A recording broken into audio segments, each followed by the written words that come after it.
ఎన్నో సందర్భాల్లో చెప్పాను నేను. Let me repeat. 40 ఏళ్ల క్రితం యేసన్న గారు సేవ ప్రారంభించిన రోజుల్లో ఏదైనా ఓ గ్రామానికి వెళితే 3 రోజుల పాటు ఆ గ్రామంలోనే చర్చి అయితే చర్చి, ఏదన్నా ఇంట్లో ఉండమంటే అక్కడ ఉండేవారు. ఈ క్రమంలో ఒకసారి ఒక గ్రామానికి వెళితే పాస్టర్ గారు ఒక బ్రదర్ని అప్పచెప్పారట. అయ్యగారు, ఇతను మీ దగ్గర ఉంటాడు, ఈ కుర్రాడు మీకు ఏది కావలసి వచ్చినా వెంటనే మీరు అడగడం ఆలస్యం చటుక్కుని తీసుకొచ్చి ఇస్తాడు మీకు అన్న. నిజమే. యేసన్న గారు కాలు కదిపినా చేయి కదిపినా చటుక్కుమని తెచ్చిచ్చేసేవాడు. 3 రోజులు సభలు అయిపోయాయి. ఇక 4వ రోజు ఉదయాన్నే ప్యాసింజర్ ట్రైన్లో ఆయన బయలుదేరి వెళ్ళిపోవాలి గుంటూరుకి. సూట్ కేసు సర్దుకుంటూ తమ్ముడా అంటే అతను చూడకుండానే, తమ్ముడా సేవకులకి ఎంత అద్భుతంగా పరిచయం చేస్తావు తమ్ముడా, అసలు నువ్వు ఎప్పుడు పట్టపడ్డావు, ఏ వాక్యం ద్వారా పట్టపడ్డావు, అసలు నీ రక్షణ సాక్ష్యం ఏంటి, ఇదిగో చెప్పు, వెళ్ళిన ప్రతి చోట నీ సాక్ష్యాన్ని చెప్తా, అనేక మందికి స్ఫూర్తిగా ఉంటుంది అని సూట్ కేసు సర్దుకుంటూ అడుగుతున్నానంట. చెప్పు తమ్ముడా నువ్వు నీ రక్షణ సాక్ష్యం తమ్ముడా.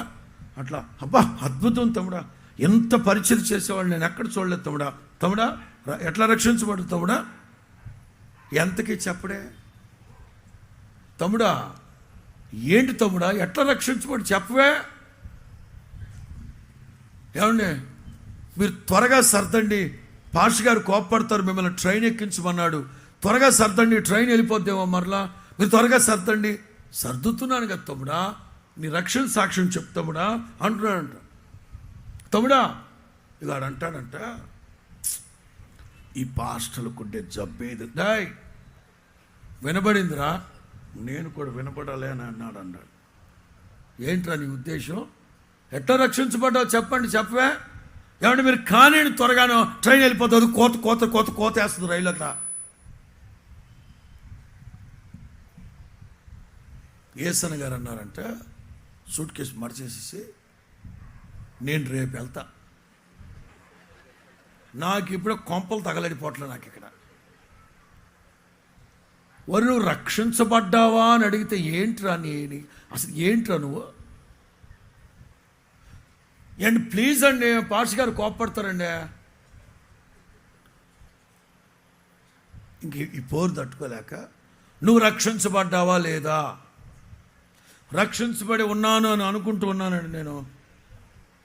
అనుకోవడం ఏంట్రా, పెళ్ళయిందా, అయిందిగా, నా భార్య పేరు ఫలానా, పిల్లల పేరు ఫలానా, నా భార్యకి 3 పుట్టుమచ్చలు, నా కొడుకు ఒరే ఆధార్ కార్డులో కూడా ఎన్ని డీటెయిల్స్ ఇచ్చాడో లేదో వీడు. పెళ్ళయిందా అని అడగడం ఆలస్యం, గబ డీటెయిల్స్ చెప్పేశాడు. రక్షించబడ్డావా, మీరు సూట్ కేసు సర్దండి.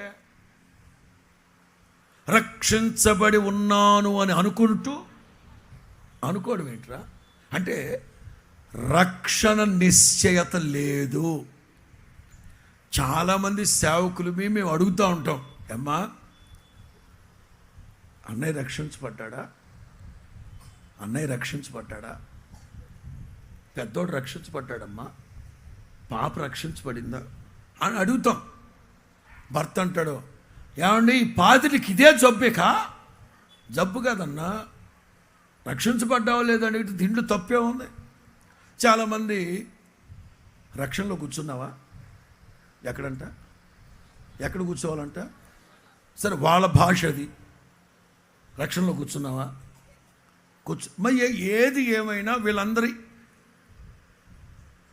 భావం ఏంటంటే రక్షించబడ్డావా. అసలు రక్షణ అంటే ఏంటి పాస్టర్ గారు, మరలా పదే చెప్తున్నా, ఏదో పెను ప్రమాదం రాబోతూ ఉంది, అది కూడా చెప్తాను మీకు. అందులో నుంచి తప్పించబడటమే రక్షించబడడం.